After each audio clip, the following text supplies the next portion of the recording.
Marc, chapitre 6. Jésus partit de là et se rendit dans sa patrie. Ses disciples le suivirent. Quand le Shabbat fut venu, il se mit à enseigner dans la synagogue. Beaucoup de gens qui l'entendirent étaient étonnés et disaient « D'où lui viennent ces choses ? Quelle est cette sagesse qui lui a été donnée, et comment de tels miracles se font-ils par ses mains ? N'est-ce pas le charpentier, le fils de Marie, le frère de Jacques, de José, de Jude et de Simon ? Et ses sœurs ne sont-elles pas ici parmi nous ?» Et il était pour eux une occasion de chute. Mais Jésus leur dit « Un prophète n'est méprisé que dans sa patrie, parmi ses parents et dans sa maison. Il ne put faire là aucun miracle, si ce n'est qu'il imposa les mains à quelques malades et les guérit. » Et ils s'étonnaient de leur incrédulité. Jésus parcourait les villages d'alentour en enseignant. Alors il appela les 12 et il commença à les envoyer 2 à 2 en leur donnant pouvoir sur les esprits impurs. Il leur prescrivit de ne rien prendre pour le voyage, si ce n'est un bâton, de n'avoir ni pain, ni sac, ni monnaie dans la ceinture, de chausser des sandales et de ne pas revêtir de tunique. Puis il leur dit « Dans quelque maison que vous entriez, restez-y jusqu'à ce que vous partiez de ce lieu, et s'il y a quelque part des gens qui ne vous reçoivent ni ne vous écoutent, retirez-vous de là et secouez la poussière de vos pieds afin que cela leur serve de témoignage. » Ils partirent et ils prêchèrent la repentance. Ils chassaient beaucoup de démons et ils oignaient d'huile beaucoup de malades et les guérissaient. Le roi Hérode entendit parler de Jésus dont le nom était devenu célèbre et il dit « Jean-Baptiste est ressuscité des morts. » Et c'est pour cela qu'il se fait par lui des miracles.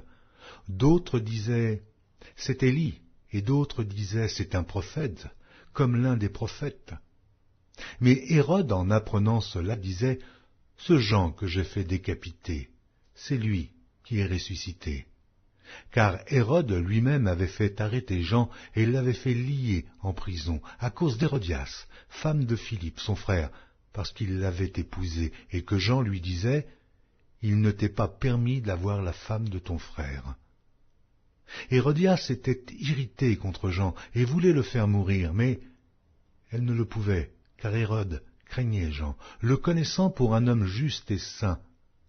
Il le protégeait et après l'avoir entendu, il était souvent perplexe et l'écoutait avec plaisir. Cependant, un jour propice arriva lorsque Hérode, à l'anniversaire de sa naissance, donna un festin assez grand aux chefs militaires et aux principaux de la Galilée. La fille d'Hérodias entra dans la salle. Elle dansa et plut à Hérode et à ses convives.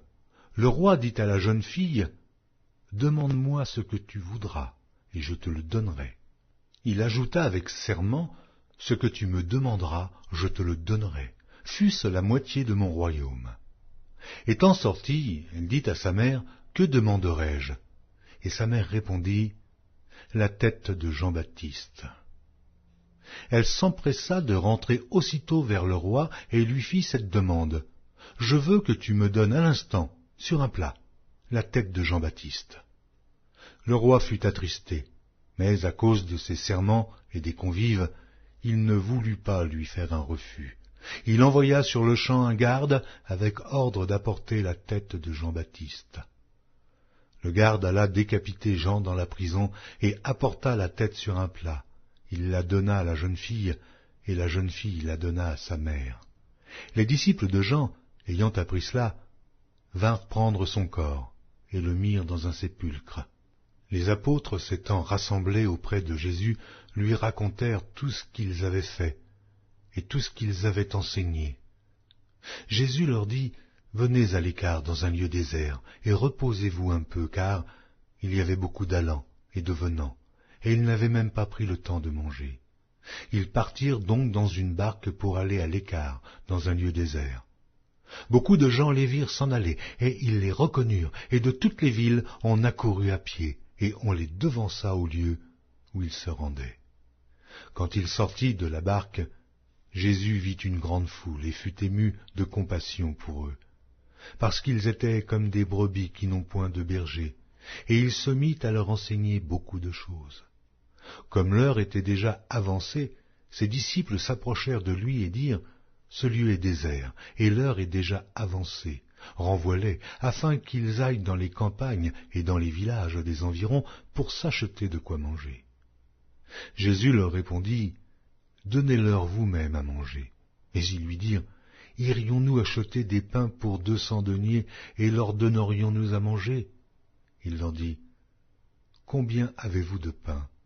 Allez voir. » Et ils s'en assurèrent et répondirent, « 5 et 2 poissons. » Alors il leur commanda de les faire tous asseoir par groupes sur l'herbe verte, et ils s'assirent par rangées de 100 et de 50.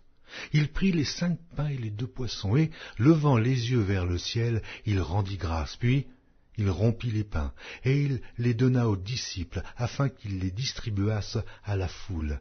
Il partagea aussi les 2 poissons entre tous. Tous mangèrent et furent rassasiés. Et l'on emporta 12 paniers, pleins de morceaux de pain, et de ce qui restait des poissons. Ceux qui avaient mangé les pains étaient 5000 hommes. Aussitôt après, il obligea ses disciples à monter dans la barque et à passer avant lui de l'autre côté, vers Bethsaïda, pendant que lui-même renverrait la foule.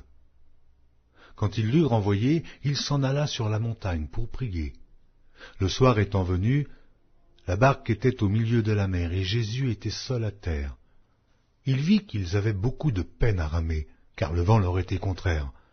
À la 4e veille de la nuit environ, il alla vers eux, marchant sur la mer, et il voulait les dépasser. Quand ils le virent marcher sur la mer, ils crurent que c'était un fantôme, et ils poussèrent des cris.